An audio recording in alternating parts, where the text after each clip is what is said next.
Ya estamos grabando.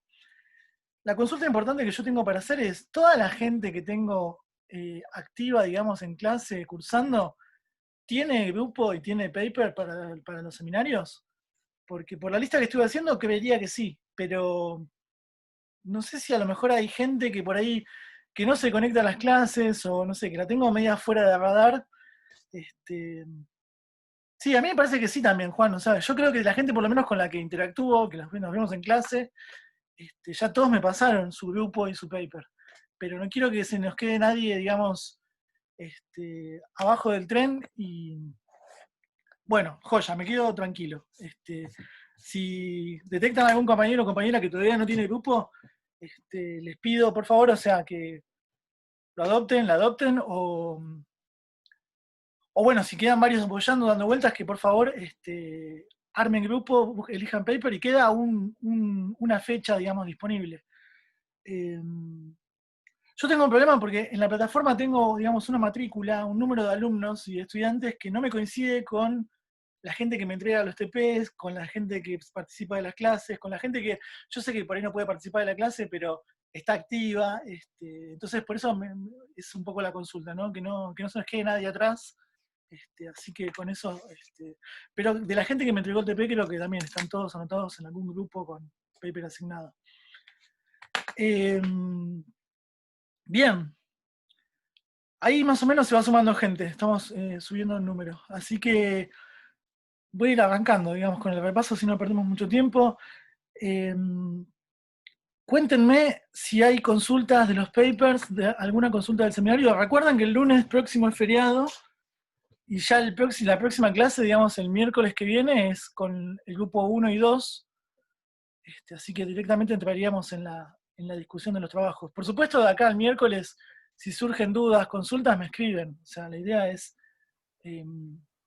poder evacuar las dudas que surjan. Pero si hay una lista de dudas o de consultas, este es el momento. O después, o sea, cuando quieran. Si quieren, empiezo con el repaso y a medida que se va sumando gente, después pueden hacer las consultas. Hola, Cristian.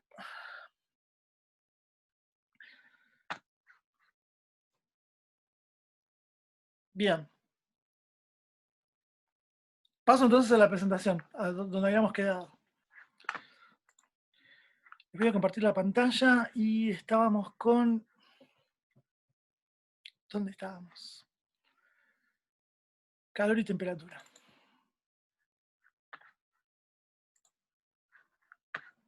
Paren, que esta no era la diapositiva donde estábamos. No, esto es radiación solar, perdón. Esto es la parte 1. Esta es calor y temperatura.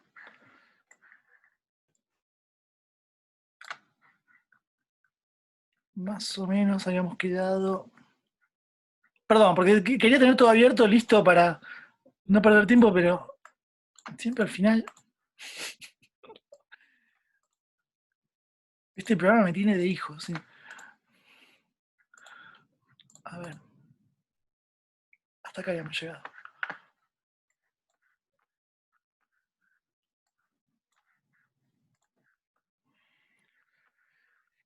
Bien. La última clase de repaso habíamos dejado en la presentación que tenía que ver con calor y temperatura. Era una clase bastante física, de termodinámica. La idea era dar el ABC o las herramientas básicas para que después pudiéramos seguir avanzando con los contenidos de la atmósfera. Insisto, para la gente que se fue sumando ahora, mi idea es ir picando las diapositivas y conceptos y temas que me parecen importantes. No voy a explicar de nuevo o dar clase de todas las diapositivas una por una, así llegamos con el repaso, ¿sí? No nos quedamos desbalanceados con que le dimos mucha bolilla, digamos, al repaso de las primeras clases y las últimas por ahí nos queden colgadas. Esto lo vamos a pasar, o sea, no hay nada que me interese, que me parezca de gran importancia. Lo van a volver a ver en termodinámica con Juan seguro, así que en ese sentido con esto me quedo tranquilo. Lo que sí me interesaba, esto también son todas tablas, son todas variables, era que le den bolilla, digamos, o vean bien los mecanismos de transferencia de calor, ¿sí? Sobre todo los mecanismos estos de... Hola Alejandro, los mecanismos de convección, radiación y conducción, eso se acuerdan que hablamos, ¿no? O sea, de estos procesos. ¿Cuál era la radiación? Que era la emisión transmitida por ondas electromagnéticas, o sea, la forma en que, digamos, nuestra fuente lumínica, el Sol, nos aporta energía en la superficie del planeta es a través de la radiación. Esta es la forma de transporte de energía, digamos, la radiación. O sea, es energía y calor transportado a través de ondas electromagnéticas. Luego vimos la conducción, o sea, que era este flujo de energía térmica con un medio, digamos, o sea, con un... Ya hemos visto, por ejemplo, los ejemplos, digamos, del mango de la sartén en la hornalla, de cómo se calienta, cómo el calor se va, digamos, se va transportando, va fluyendo a través de un medio.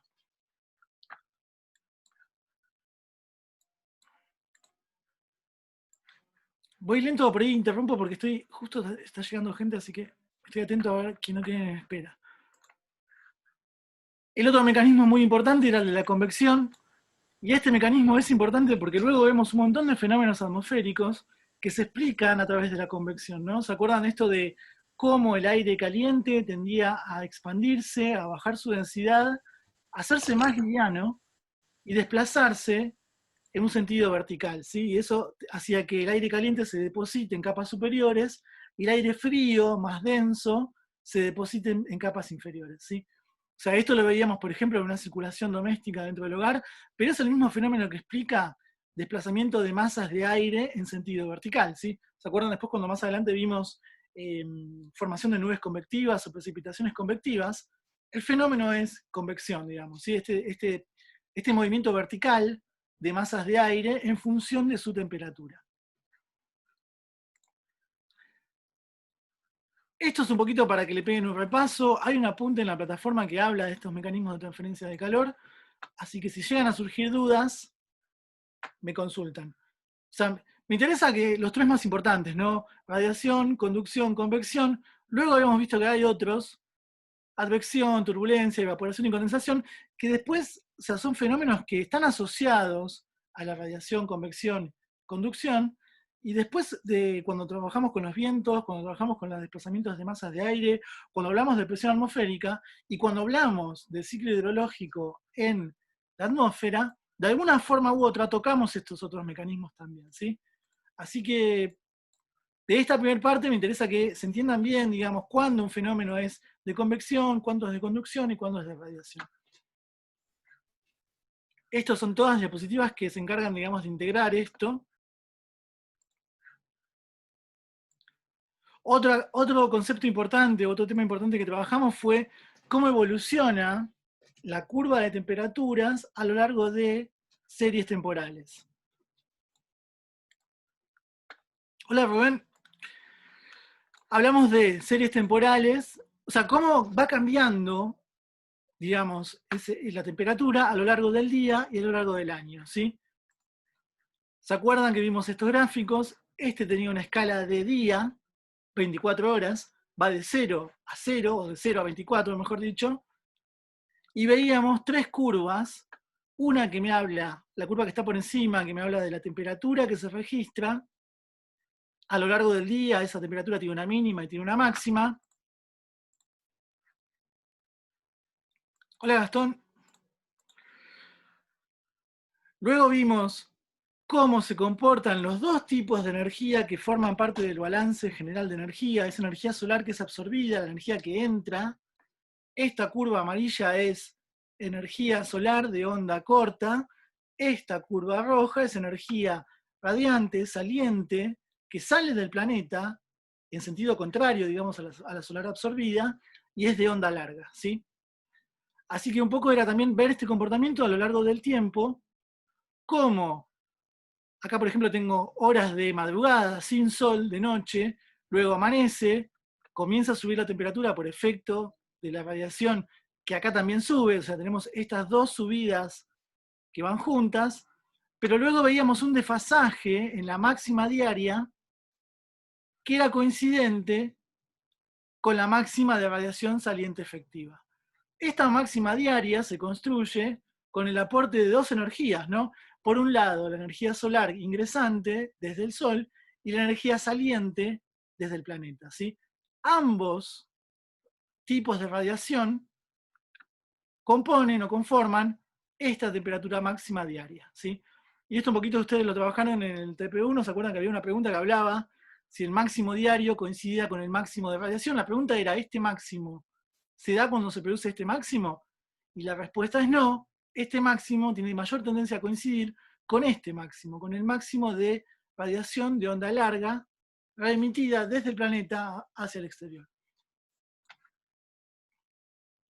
O sea, me interesa, digamos, que se entiendan bien estos comportamientos y estos flujos a lo largo de la escala diaria y luego a lo largo de la escala anual, y que se entienda, digamos, o sea, bien, dónde están estos puntos, o sea, cómo el máximo de radiación coincide con la altura máxima del Sol a lo largo del día, es el mediodía, donde tengo la máxima radiación solar, y luego tengo un desplazamiento hacia la tarde, cerca de las 15, las 16 horas, donde se produce la máxima radiación saliente, ¿sí? O sea, acá se produce un lag, un delay, un desfasaje entre dónde está la máxima cantidad de energía saliente, digamos, y esto responde, digamos, este desfasaje tiene que ver con que esta energía saliente es consecuencia de esta energía que ya entró, ¿sí?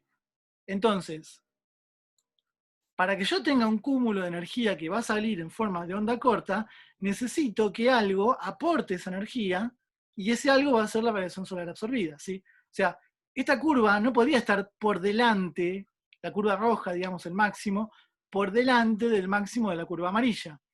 Para que esta curva roja se produzca, es condición necesaria, o es consecuencia, también podríamos decir, de que existe esta curva de radiación solar absorbida, ¿sí? Esta radiación solar que se absorbe se vuelve a remitir en parte y me constituye esta curva roja. Así que, sí me interesa, digamos, hasta ahora de lo que venimos repasando hoy, me interesa que conozcamos bien los fenómenos de radiación, convección, conducción, cuál es cuál, saber identificarlos, cuándo se me está produciendo un fenómeno que es convectivo, cuándo es de conducción, cuándo es radiativo, y luego poder comprender estas curvas de evolución de temperatura y de evolución de radiación a lo largo del tiempo, ¿sí? Entender por qué se produce este máximo, entender por qué se produce este máximo y entender por qué se produce este máximo.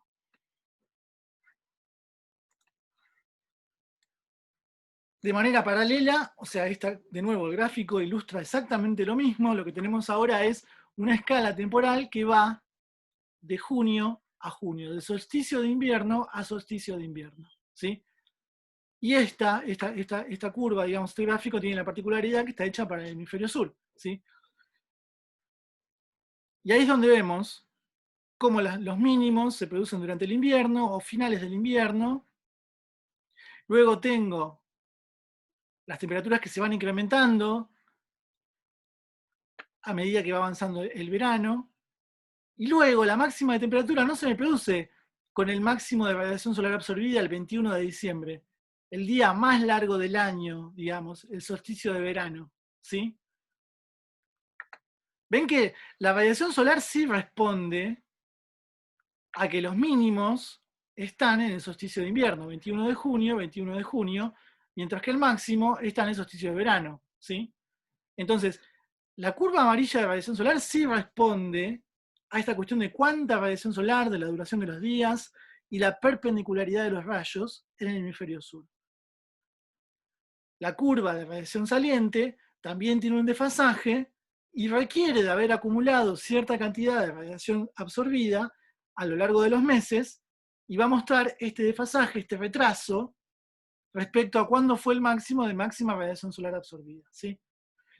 El comportamiento es exactamente lo mismo, lo único que estamos haciendo ahora es abrir un poco la escala temporal. Ya no lo pensamos en un día de 24 horas, sino lo pensamos en un año de 12 meses y de 365 días. Es así como el máximo de temperaturas medias, en general, se registra de manera coincidente con el máximo de radiación saliente efectiva, o sea, la máxima cantidad de radiación de onda corta emitida por el planeta. Bien, esto con respecto a estos dos gráficos. Luego, en esta presentación tenemos el efecto invernadero. Esto también me parece que es muy importante. Entender lo teórico, lo conceptual, ¿no? ¿Qué es el efecto invernadero?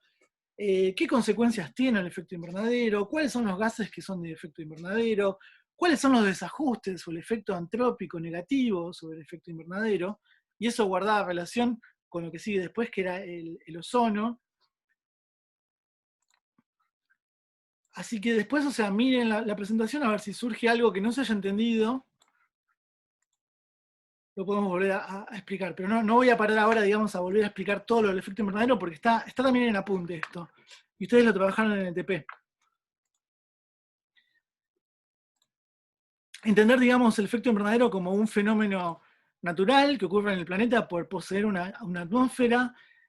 En definitiva, es un fenómeno que facilita, digamos, en la subsistencia de la vida en el planeta, mantiene los rangos de temperatura de manera acotada, ejerce, digamos, de alguna forma una regulación entre la cantidad de energía que entra, la cantidad de energía que sale, y permite, digamos, que se desarrolle la vida en el planeta. Hola Santi.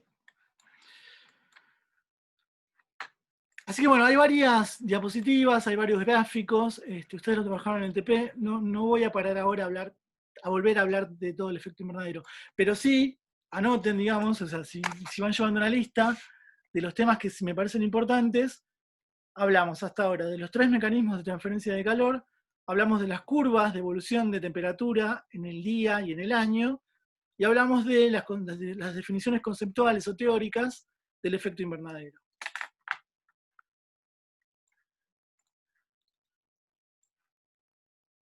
Esto es un poco una repetición de lo mismo, esto ya lo vimos. Es de nuevo esta diapositiva en la que fuimos y volvimos varias veces, así que no voy a detenerme ahora. Y por último, esta presentación hablaba acerca de la capa de ozono. Anoten en su lista de temas importantes también la capa de ozono. O sea, me refiero a caracterizarla, digamos, entender cuál es su función, qué es el ozono, dónde se ubica, digamos, en esta estratificación vertical, en esta estructura de la atmósfera, en qué capa encuentro el ozono, la capa de ozono. Acá vieron que estaba el techo de la estratosfera, cuál es la función de esta capa de ozono, cómo funciona. Acá estas son de la ubicación. Esto de las unidades de medición no me interesa. Tachen. Entender, o sea, acerca de sus funciones, entender un poquito de cómo se comportan los rayos UV, por qué son nocivos, y luego la problemática acerca de la destrucción. ¿Se acuerdan que hablamos? O sea, de los compuestos clorofluorocarbonados, lo hablamos este cuatrimestre y lo hablamos el cuatrimestre pasado también. Entender un poquito cuál es el origen de estos clorofluorocarbonados. No me interesa esto mucho, o sea, saber que hay un adelgazamiento en el polo sur, pero no voy a entrar en detalle de por qué se produce. O sea, porque se acuerdan que hablamos acerca de cuáles eran los motivos por los cuales el adelgazamiento aparecía en los polos. En su momento fue bastante complejo de explicar porque no habíamos visto todavía los desplazamientos de la masa de aire, los ciclones y anticiclones, las celdas de circulación, que ahora sí la vimos. O sea, y en definitiva la explicación tenía que ver con eso, ¿no? Con cómo se producen los movimientos en las celdas polares que generan este vórtice polar que produce poca circulación, digamos, y mezcla de la atmósfera en los polos y producía este adelgazamiento del ozono. Igual insisto, no me interesa que expliquemos por qué el adelgazamiento aparece en los polos. O sea, es algo fino que estas diapositivas no van a entrar. Esto también es un poco de química, así que me parece que no es importante para esta materia. Hablar acerca de la creación y de la destrucción, no, tampoco. O sea, así que estas diapositivas también pueden sacarlas, digamos, del estudio. Bien, con esto ya teníamos, digamos, un repaso muy rápido acerca de cuáles son los temas o conceptos que me interesa, digamos, que trabajen o que estudien de la primera parte. Voy a cambiar de presentación, porque teníamos después Seguíamos con... Momento, Paren, paren, paren, paren, paren, paren. Radiación, clase 3, radiación solar.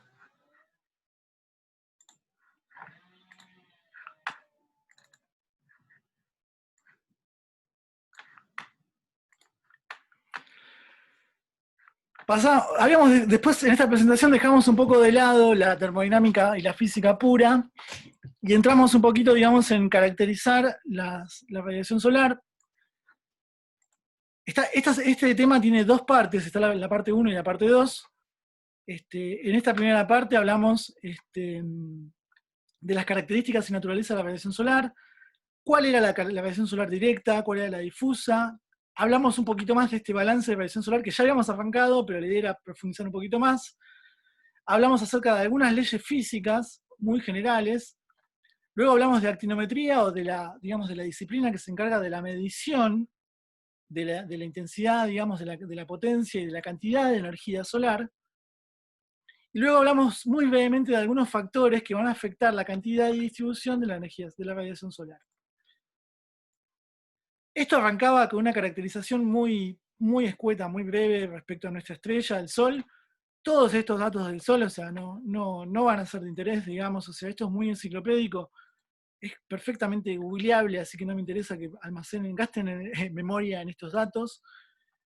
Peguen una repasada como para, digamos, tener más idea cuando hablamos del Sol de qué estamos hablando, pero hay mucho dato, digamos, que es básicamente de Google, así que no, esto no me interesa. Esto no me interesa. Hablamos un poco acerca de las radiaciones geométricas, la distancia de la Tierra al Sol. De esto también habló mi hermano cuando estuvo invitado en su clase. Sí me interesa un concepto, que es el concepto de constante solar, ¿sí? O sea, entender básicamente qué es, cómo se define la constante solar, ¿no? O sea, esta cantidad de radiación solar que recibe en forma perpendicular fuera de la atmósfera. Esto es algo muy importante porque en el TP1 detecté, yo les dejé la corrección a las personas que por ahí les faltó la aclaración, que se habla acerca de la cantidad de radiación solar que recibe de manera perpendicular el planeta. Perfecto. El tema es que es la cantidad de radiación solar que impacta perpendicularmente en el techo de la atmósfera, ¿no es cierto? La medición de la constante solar se hace sin que la radiación llegue todavía a atravesar ninguna capa de la atmósfera. ¿Sí? Es como si yo pusiera un pideliómetro, por ejemplo, o un piranógrafo, o un instrumento para medir radiación solar, pero no en la superficie de la Tierra, lo pongo en el techo de la atmósfera, ¿sí? Así que eso es un detalle sutil pero muy importante, o sea, porque me está hablando, digamos, del grueso de cantidad de energía que impacta en el planeta antes de ser filtrado, absorbido, reflejado y todos los fenómenos que pasan después en ese balance de energía global, ¿sí? Así que esa es por ahí la aclaración importante de la constante solar, simplemente entender a qué nos referimos, cuál es la definición, digamos. Esto también era muy introductorio teórico. Esto también, había mucha teoría en esta presentación. Esto muy introductorio. Esto ya también lo trabajamos o lo vimos en la primera parte acerca de los movimientos de traslación y de rotación. Esto es el ejemplo que explicó mi hermano de la tostada con mucha manteca y con poca manteca, cómo la radiación solar, digamos, de manera perpendicular tiene mayor intensidad, o sea, hay mayor cantidad de energía transportada de manera perpendicular, y cómo de forma oblicua, de incidencia de los rayos, me cambia, digamos, la cantidad de energía recibida, la cantidad de radiación que llega por unidad de superficie. Esto guarda relación con esto que hablamos acerca de cómo a lo largo del movimiento de traslación alrededor del Sol, por efecto de la inclinación del eje terrestre, tengo diferente ángulo de incidencia en diferentes latitudes, ya sea en el hemisferio norte como en el hemisferio sur. ¿Sí?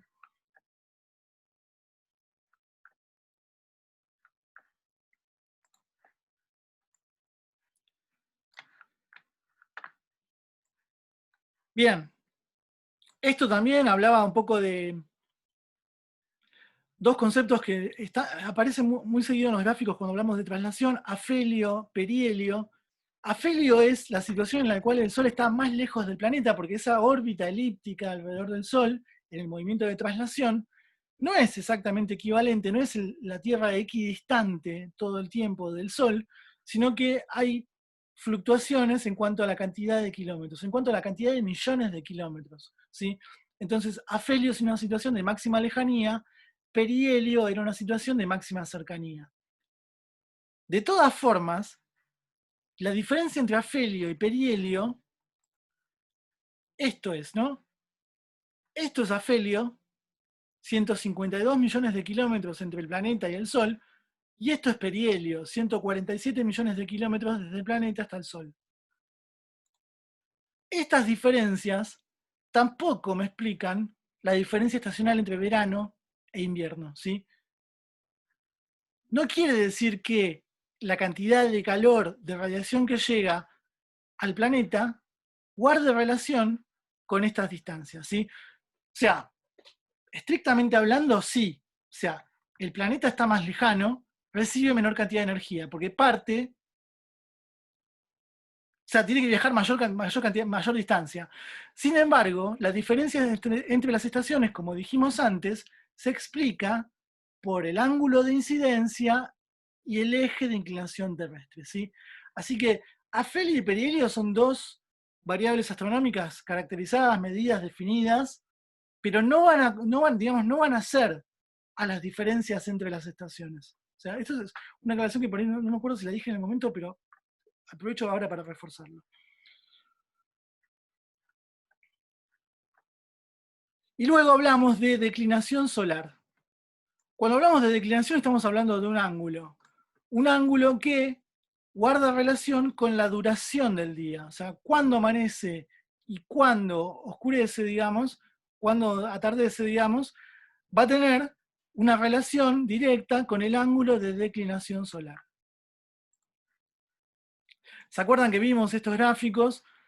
Y de nuevo, o sea, toda esta cuestión matemática, geométrica, no voy a entrar en mucho detalle, no me interesa, o sea, que caractericen cada uno de los gráficos, simplemente entender lo conceptual, ¿no? Cómo a lo largo del transcurso de los meses en el año, cuando va cambiando la posición del planeta en esa órbita alrededor del Sol, lo que vamos viendo en la superficie de nuestro planeta es un cambio en el ángulo de declinación, ¿sí?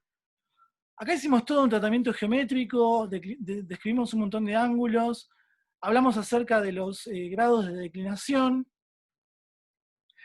el ángulo de elevación solar, el ángulo horario, o sea, no se enrollen mucho con esto, porque la verdad que no es algo que sea, digamos, de interés. Sí me interesa, digamos, entender esto, ¿no? Cómo cambia la duración de los días a lo largo del año y cómo cambia este ángulo de declinación. Simplemente poder definir, ¿no? O sea, de manera teórica y conceptual, qué es el ángulo de declinación.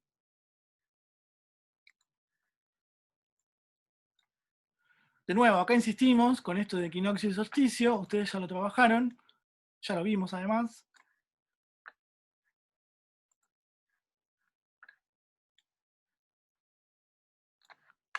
Estos formuleos tampoco, no. Como no vamos a entrar en el detalle del ángulo de declinación, todo este formuleo no nos vamos a dar bolilla. Todo esto tiene que ver con cómo cambia, digamos, el ángulo de inclinación, el ángulo de declinación, y me generaba un cambio, digamos, en la cantidad de energía que llegaba, en definitiva, a la superficie del planeta, ¿sí? O sea, esto es todo un tratamiento que sale de la trigonometría, pero no le vamos a dar bolilla porque lo ideal es decir, no sé, esto, que tampoco fue mucho mi interés, o sea, de entrada, o sea, poder hacer tratamiento, digamos, matemático y poder sacar cuentas con esto, o sea, poder calcular ángulos de declinación y ver cómo cambian la cantidad de energía o la cantidad de horas con los cambios en estos ángulos de declinación. La realidad es que esto también está en tablas, y la realidad también es que esto es, o sea, es un dato que hoy por hoy es muy fácil de adquirir. Sepan de dónde salen esos datos que se adquieren. Vieron que no sé, o sea, cualquier aplicación del teléfono o de la computadora en internet, o mismo en el pronóstico del noticiero, el dato es la hora de salida del sol y la hora de que se oculta el sol. O si trabajan con un GPS también es un dato que tiene el GPS, pero al instante, con un margen de error de menos de un segundo. Así que no me interesa, digamos, que trabajemos en detalle manual esto, sepan de dónde viene conceptualmente los cálculos, o sea, tiene que ver con el ángulo, y simplemente eso. Así que toda esta cuestión de desarrollo matemático y de ángulos, de trigonometría, no le vamos a dar bolilla. Esto también ya lo vimos, el espectro electromagnético, las diferentes longitudes de onda, las diferentes frecuencias.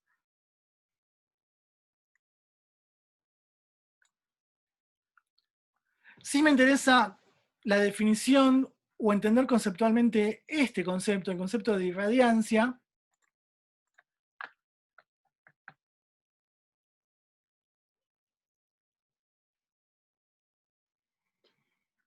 Ay, Santi, te estoy leyendo en el chat. No sé, es sobre algo que dije, pero no me acuerdo qué dije. El ángulo de la Tierra está en 23.6 grados, no me acuerdo en este momento. Sí, el eje de Eso inclinación. es importante poner ese dato así tal cual. No. O sea, yo quiero que, no sé, empecemos a adoptar un poco el hábito de no memoricemos números, porque, o sea, me parece interesante o importante que entiendan lo conceptual, cómo funciona, que sea un mecanismo de razonamiento lógico que a ustedes les permita entender un fenómeno, digamos. Si el ángulo de inclinación terrestre tiene 23,4 grados de inclinación o 14, si lo tienen mejor, a mí no, o sea, a nadie le hace mal que uno memorice números, pero no es mi intención, o sea, yo no voy a aparecer o sea, pregunta uno, ¿cuál es el ángulo de inclinación del eje terrestre? No se me ocurriría hacer una consigna así. No me interesa una consigna así. Eh, si lo saben, genial, me parece buenísimo. Eh, Siempre es información que uno en definitiva cuando empieza a laburar mucho en un tema y se va metiendo, hay ciertos valores que los incorpora porque por la práctica, digamos, o sea, pero yo lo que voy es que esta información hoy por hoy está completamente disponible en cualquier libro, cualquier página, o sea, es consultable en tablas, así que no es algo que... Y esto es extensivo para todas las variables físicas, o sea, no me interesa que me memoricen con la constante de Planck, o cosas por el estilo. Sí me interesa, digamos, lo conceptual, entender cuando hablamos de irradiancia, ¿a qué nos referimos? Cuando hablamos de irradiancia, ¿de qué depende? Cuando hablamos de irradiancia, ¿en qué la medimos? O sea, ese tipo de cosas, me parecen que son por ahí, hacen a la base, digamos, hacen a la formación. Luego, o sea, si cuánto es la irradiancia en una latitud ecuatorial en tal fecha y qué sé yo, no sé, son datos que uno tampoco maneja, o sea, son de tabla y es como que hay que sacar cálculos, digamos, o sea. Así que eso es como, digamos, la regla general, digamos, como para que tengan en cuenta. Hay ciertas fórmulas que me parecen muy importantes. Por ejemplo, entender la irradiancia como una unidad de magnitud, digamos, o sea, una cantidad de potencia que incide por unidad de superficie. Acá tengo la cantidad de potencia, el área es la superficie sobre la cual está incidiendo, potencia yo la mido en watts, y la superficie la mido en metros cuadrados. ¿Sí?